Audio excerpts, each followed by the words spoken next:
On this episode of the Paw Report, we travel to Westervelt, Illinois to meet a man who spends his free time working with pigeons. But these aren't your ordinary birds. These athletes of the air are beautiful, intelligent, and extremely competitive. Join us as we check out a unique sport.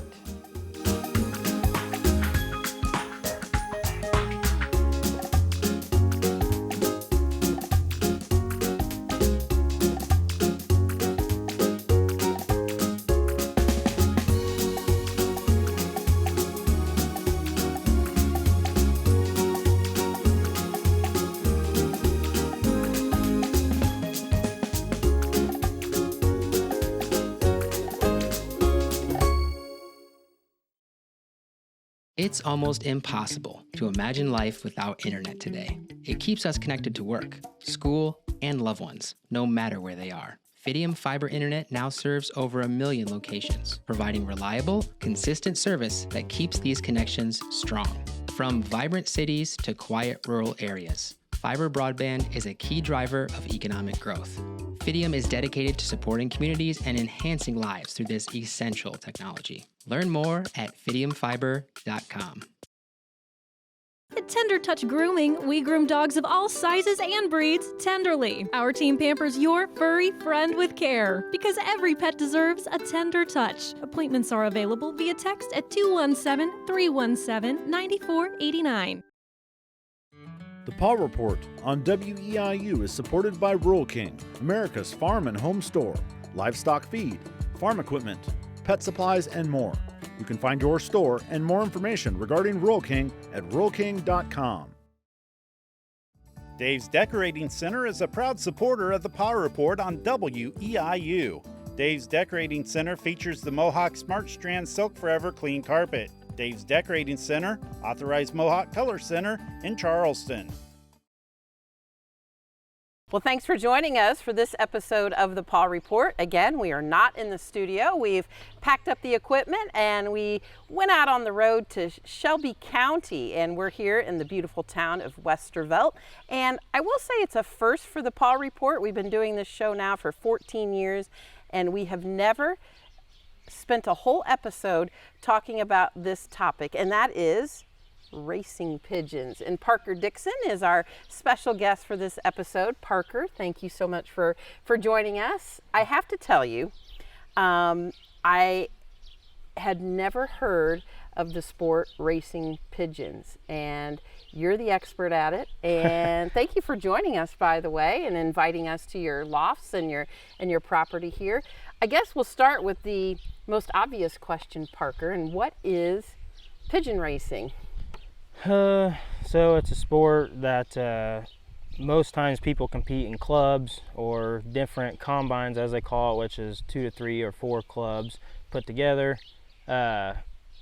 Basically how it's done is all birds are clocked into a computer system at the clubhouse, and they're taken to what they call a liberation site, which is where the birds will be turned loose from. So all those birds go on the trailer there. The guy gets there an hour and a half, 2 hours early, and then at 7 or 7:30, 8 o'clock, whatever time that was, chose, that's when the birds will be turned loose. And usually there's an A race and a B race. So all those birds are turned loose and they all fly back to their place. Well, then most people ask me, well, not everybody is as far as you are, so how does that work? Well, I'm actually on the farther end, so all my races are farther than other guys in my clubs. So I have guys down in Kim-Mundy and places like that, 30 or 40 miles shorter of a race for them as it would be for me, So all that is timed by yards per minute. So it's not timed by who's home first, or, just because they get a bird before I do and I don't have any birds yet, I can still beat them. So it's all timed by yards per minute. That's how that works. How were you introduced to the sport, or how did you learn about it, or did you have a friend or family member, or how, like I said, I had never heard of it. Yeah, it's not something that people just like up golf. someday and yeah, right. Or basketball. So I have my cousin, he actually lives a block that way, and his grandpa, I remember when we were growing up, we would always, his grandpa was actually on his mom's side, so it wasn't blood.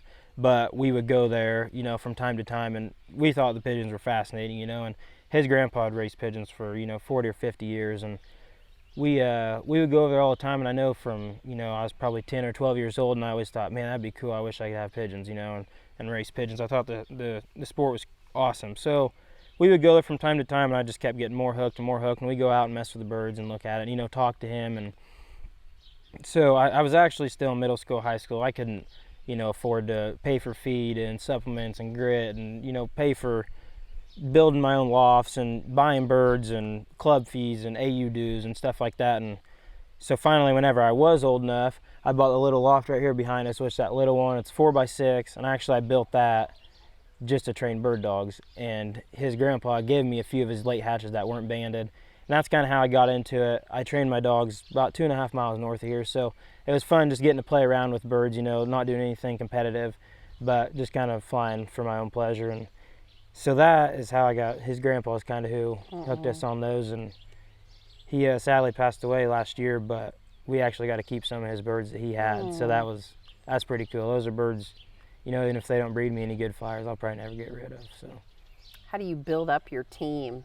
How many birds do you have here, and how do you build them up to be the specific team that you're going to use to race? And that's not something that you just go out and get a group of birds. I mean, it's something that you raise over time, or how does that work? So yeah, because you could go catch feral pigeons off off an old barn, somewhere out in the country, if you wanted to. But a lot of these birds, that I've bought or guys have that do any sort of competitive racing with, those have a history of flying, have a history of racing and doing well usually. And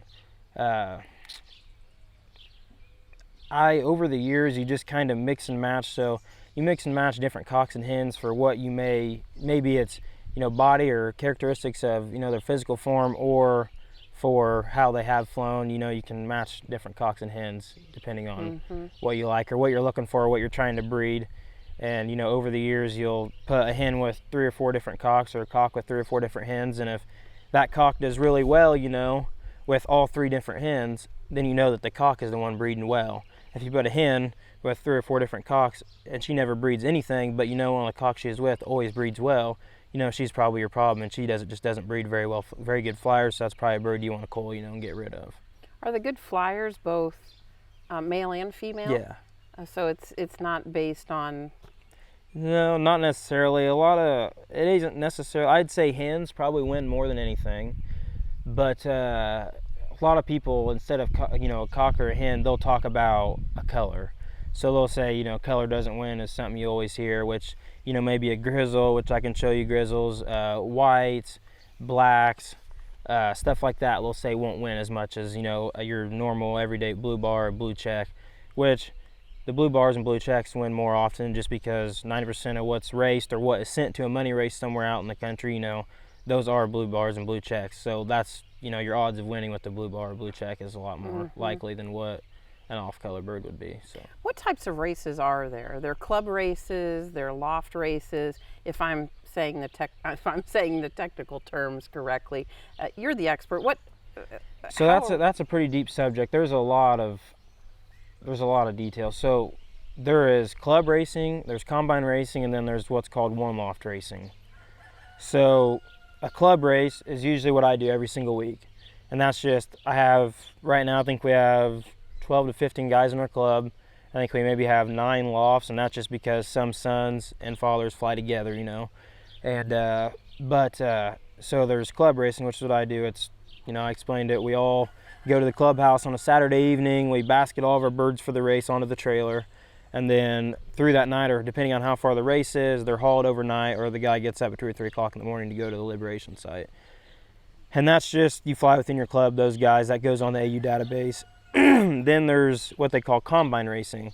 So if we wanted to, we could fly in a combine. Actually, our club used to fly in a combine, which is what 3 or 4, more than 2 or 3 clubs, flying together. So then you're talking a lot more birds, more clubs, and that is what they call a combine. It all works the same though. You just add a couple clubs to the deal. And then there's one loft racing, which is where that's the real deal, really. It's you're flying your birds, instead of flying in a club against 200 to 600 birds, or flying in a combine against 1,000 to 1,500 birds, you're flying against 3, 4, 5, 6, 10,000 birds. So that's really I mean, but then you're flying, you know, you might fly in Illinois. There's the Beaver, what is it? The Beaver Classic One Loft Race or something of that nature. It's right over here. Or Indiana, there's the Hoosier Classic. It's one of the biggest races in the country, you know.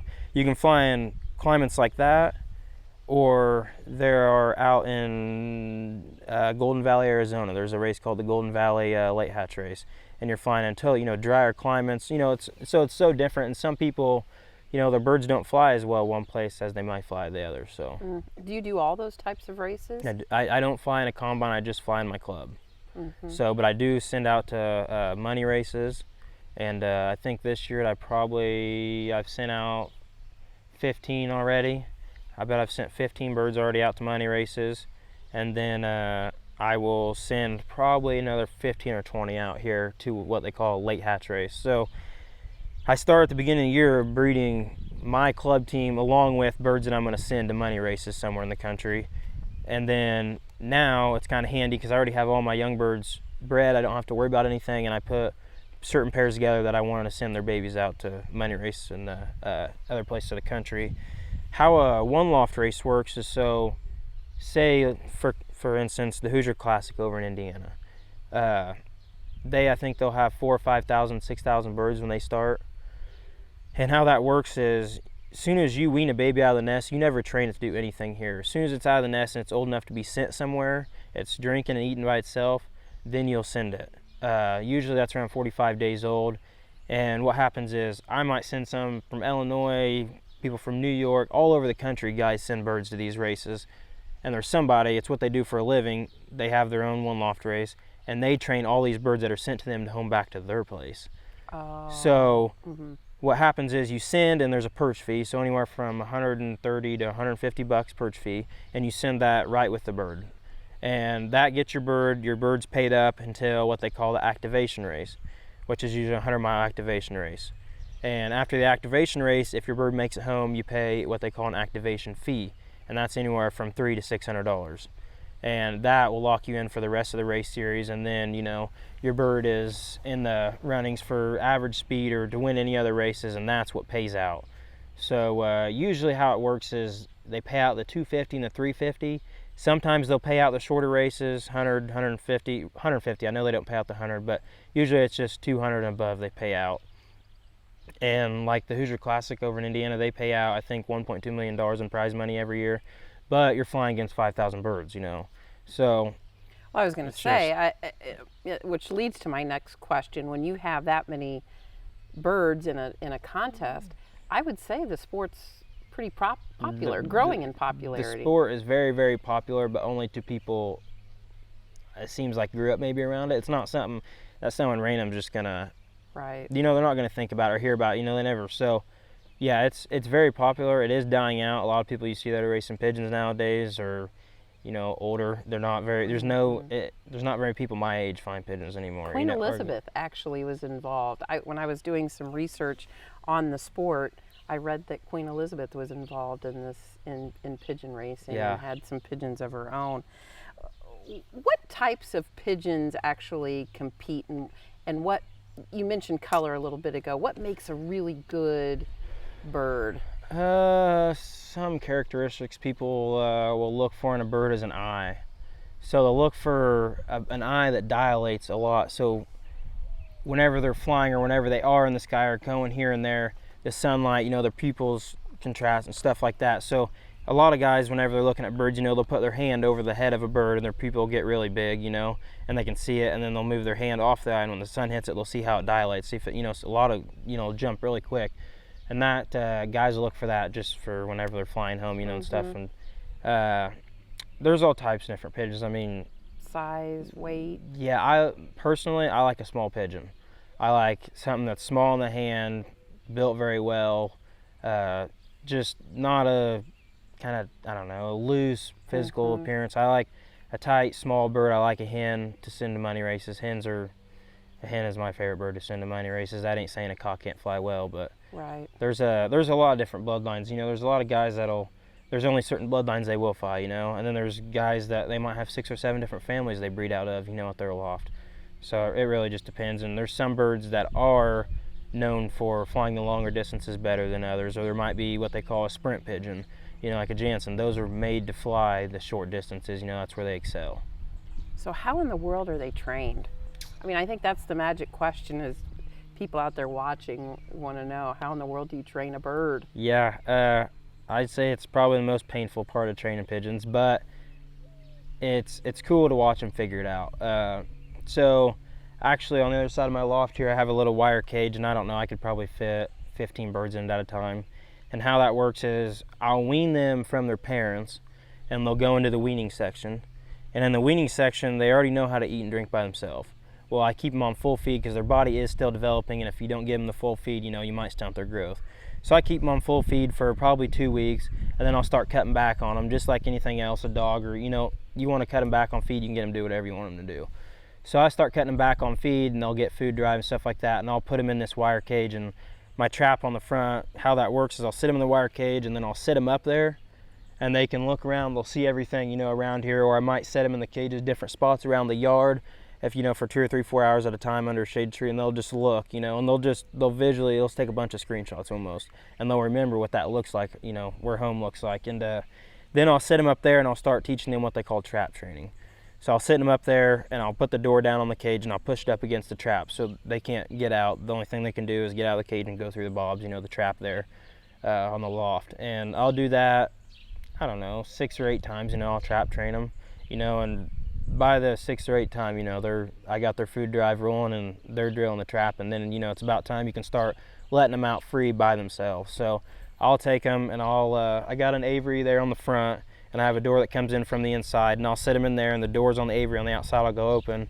And probably the first week and a half, 2 weeks, what they'll do is they'll just get up on the loft, on the roof, or they'll get up on the pole barn, and they'll just sit around, and they'll just keep doing the same thing they've been doing. They'll check out their surroundings and just kind of get a feel for it and see what everything looks like and take it all in.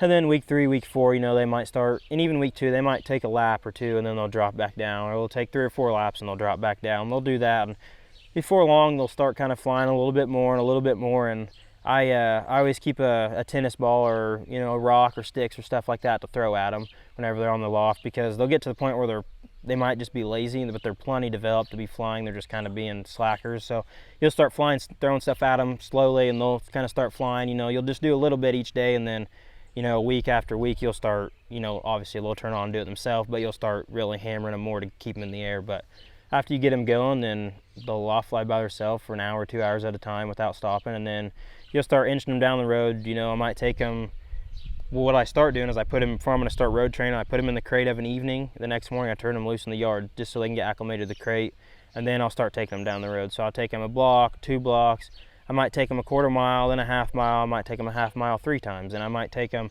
a full mile once, then I might take them a mile and a half, 2 miles, 3 or 4 times, and just slowly work them out. Once you get to 20 or 30 miles, you can start jumping out 10 or 15 miles at a time, So my first race is right around 100, 115, 120 mile, and I'll probably train out to 70 or 80 miles before then, which 70 or 80 miles is plenty good to fly 100, 120 miles. And then after that, they'll start with the race series, and I'll have my first 100-mile race. And then the next week I'll go 150, and then the week after that I'll go back 100. And then after that I'll go 150 again, and then I'll go 250, 150, 350. So that's just in my club. So in between those weeks, that once I start racing, during those weeks when I'm racing, I won't take those birds out very far. I might take them out 30 or 40 miles, just something, mentally exercise them, get them out, stay lubed, stay, They are navigation experts, but I think the other magic question is, how do they find their way home? You send them out, even a few miles. Right. I think that's probably... People always ask me that. I know. You probably get that question all the time. I tell them, I said, I don't know. I bet if you put me in the trunk of a car and took me out 10 miles somewhere I didn't know where I was at, I wouldn't have any clue how to get home. But which is technically what you're doing to them. They don't know where they're going. But it just depends on who you ask, what they might tell you. They might tell you barometric pressure. They might tell you just, a lot of guys will say they go off the sun. So whenever I train, I always train of a morning. I don't ever train of an afternoon or of an evening. I always train birds of a morning. So their whole life that they ever been trained, because you're going to train that way, because that's what time you're going to race. They're going to get turned loose 7 or 8 o'clock in the morning, so that's the time I'm going to train in the morning. So every morning when I train, the sun's always going to be about the same spot, which a lot of guys say that has something to do with it.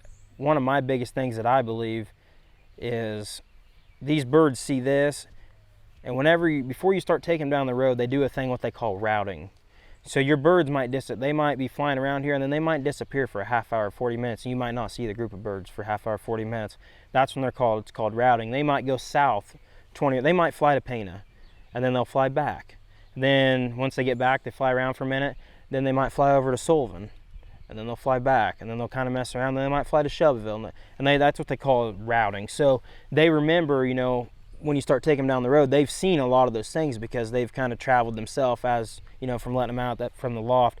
And I always believe whenever you're flying them, you're working them out in small increments. Once you get up so high, you can see stuff. So they use landmarks. So like here, they're always going to look for the elevators whenever they're flying. They know they're pretty well made her home. When they see the elevator, when they see Shelbyville, they know they about got her made.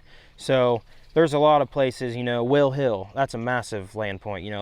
I fly from the south and southwest. When those birds see Will Hill, they know they're about home. So it's just all about training around landmarks, just because when they get up so far, they can see a lot, they can see a long ways. So as you work them out, they've seen that. So as do they stop and rest along the way? What gives you the most joy of having, because you spend a lot of time, they're not pets, but they're sort of pets. They're invaluable to you. Oh yeah, for sure. Probably the most enjoyable thing, other than watching them figure it out and group together as a young bird before you take them down the road here at, flying at the loft, probably the most exciting thing to see is race day. You're sitting out here under the shade tree in a lawn chair, and you see your first birds come in and duck down and land on the loft and go in. That's probably the most rewardable thing every year. So you put in all the hard work, the getting up at 5:30 in the morning to train your birds, take them down the road, travel to wherever you're going, or even just simple as letting them out here. And even whenever it's -30 out in the wintertime and you're trying to feed all your breeders to raise your babies for the club team, and take them down the road and you get them out to your first race and you finally do see them come home, that's probably the most. Do you have a favorite? They all want to be the favorite, I'm sure, but you probably have a favorite. I don't know that. I have a few that I do like, but I don't know that I have a real favorite. I'd have to think about that. Do they race in pairs? That was the other thing I was going to ask, is do they stay together, or is this an individual, I'm on a mission? Yeah, so you might basket 40 birds to go to your race. Well, when race day comes around, you might only have 2 or 3 or 4 birds on the drop. You're not, whenever you take 30 birds to a race, they're not all going to drop down 30 at a time whenever they come home from that race. You might get 2 here, 5 here, 4 here, 6 here, 1 here. They just kind of trickle in usually. So. What advice can you give to others that, you seem to have been around this sport growing up. You had the knowledge from a good mentor, but somebody that's just wanting to get involved in this, would you say don't go in, head first, do your research before you you undertake something like this? Yeah, I'd say me, or there's other guys from around in the area that we fly in the Shoal Creek Club. The Shoal Creek Club's who I fly for with, my other club members, and I would say if you have any interest in the sport without spending any money or anything of that nature, or getting in too deep, go to a club meeting, learn about the sport, talk to guys that have flown pigeons for 15 or 20 years, or talk to guys that are just starting and how they started, and what they think of the sport, or what the best way to get started is. But I would go to a club meeting and I would just kind of listen and talk to guys that are in that club. And it is expensive sport, and it takes a lot of time. It takes a lot of time and want to to make your birds perform. You always are fighting something. Guys that have been flying pigeons for 40 years, they're still learning stuff every day. They're a wild animal. So.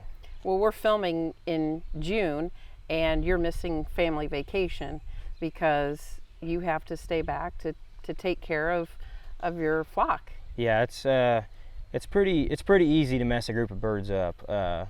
Just the feeding, you can put weight on a bird so fast. It'll make your head spin. And not just that, but I can't take a week off from training my birds. You lose so much time. My first race, I think, We basket on the 17th of August and we'll fly on the 18th. So you're looking at a month and a half. So I can't, I can't lose a whole week of training my birds. You basically just back yourself up another week, because the next week you're gonna have to do the same thing you're gonna do the week you're gone, and then before you know it, you're back 2 or 3 weeks. So, and then you put weight on your birds and it can be difficult to shed it. So. Well, Parker Dixon, it's been a pleasure speaking to you today about pigeon racing. I've definitely learned a lot, because I didn't know anything about the sport until we pulled out the chairs and the cameras here today in Westervelt. So again, thank you for your time. Took some time off of work to join us, and we appreciate that too. Yeah, no problem. Thank you. You bet. And thank you to our viewers of the Paw Report for going on the road with us to Shelby County here in Westervelt for this episode of the Paw Report. Until next time, I'm your host, Kelly Goodwin. Dave's Decorating Center is a proud supporter of the Paw Report on WEIU. Dave's Decorating Center features the Mohawk Smart Strand Silk Forever Clean Carpet. Dave's Decorating Center, authorized Mohawk Color Center in Charleston. The Paw Report on WEIU is supported by Rural King, America's farm and home store, livestock feed, farm equipment, pet supplies, and more. You can find your store and more information regarding Rural King at ruralking.com. At Tender Touch Grooming, we groom dogs of all sizes and breeds tenderly. Our team pampers your furry friend with care, because every pet deserves a tender touch. Appointments are available via text at 217-317-9489. It's almost impossible to imagine life without internet today. It keeps us connected to work, school, and loved ones, no matter where they are. Fidium Fiber Internet now serves over 1 million locations, providing reliable, consistent service that keeps these connections strong. From vibrant cities to quiet rural areas, fiber broadband is a key driver of economic growth. Fidium is dedicated to supporting communities and enhancing lives through this essential technology. Learn more at fidiumfiber.com.